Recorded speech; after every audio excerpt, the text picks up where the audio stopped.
I happened to be in Tel Aviv. I was supposed to speak to a group of people and I was to arrive there at noontime and address them, but because of some delays in the flight, I landed at 6 o'clock, 6:30 is my talk.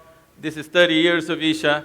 In these 30 years, I have not been late to a single appointment till now. So I didn't want to break that, so from the airport I went straight. So I discovered when I went there, I was to speak in a restaurant.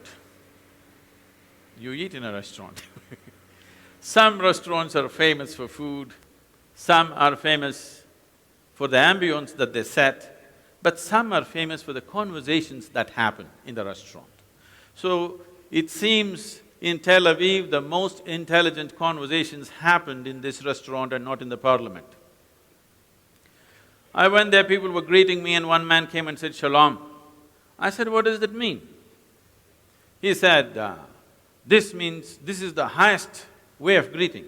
I said, "That is your opinion, but what does it mean?"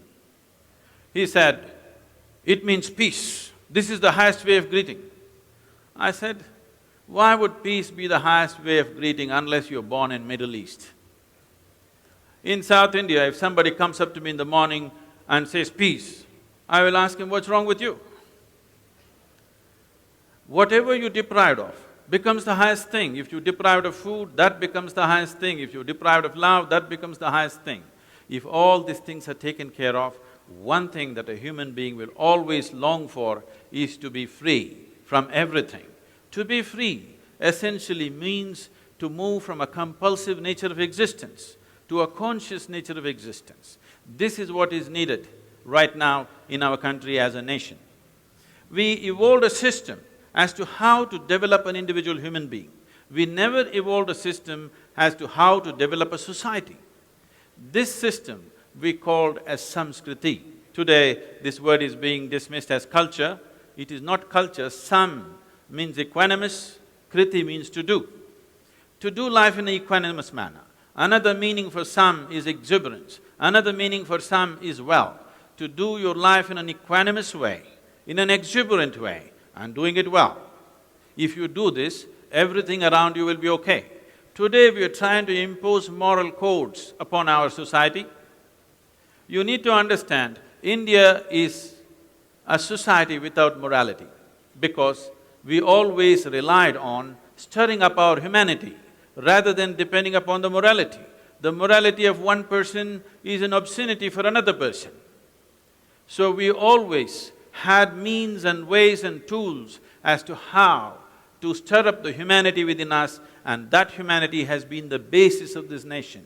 It is that fundamental human longing to become free which has been the main thread, which is holding all these multiple cultures together as one nation. Though it is being propagated like India was born in 1947, no. The other cultures everywhere in the world experience this as one nation for thousands of years. Even though there were many political entities, many times over 100 entities, in spite of that people saw it as Bharat, because they saw these unique people who did not believe in anything particular, who had no moral sense, but they were perfectly on the track because they were not a bundle of morality, but an effervescent humanity.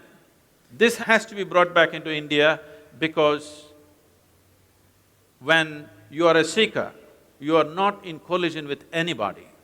When you are a seeker, there is a certain humility about you because you have not assumed anything.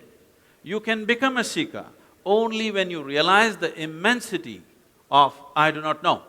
If you realize the immensity that you do not know so many things about the existence, with so much science and technology, we still cannot figure one single atom in its entirety. That is the reality of our existence.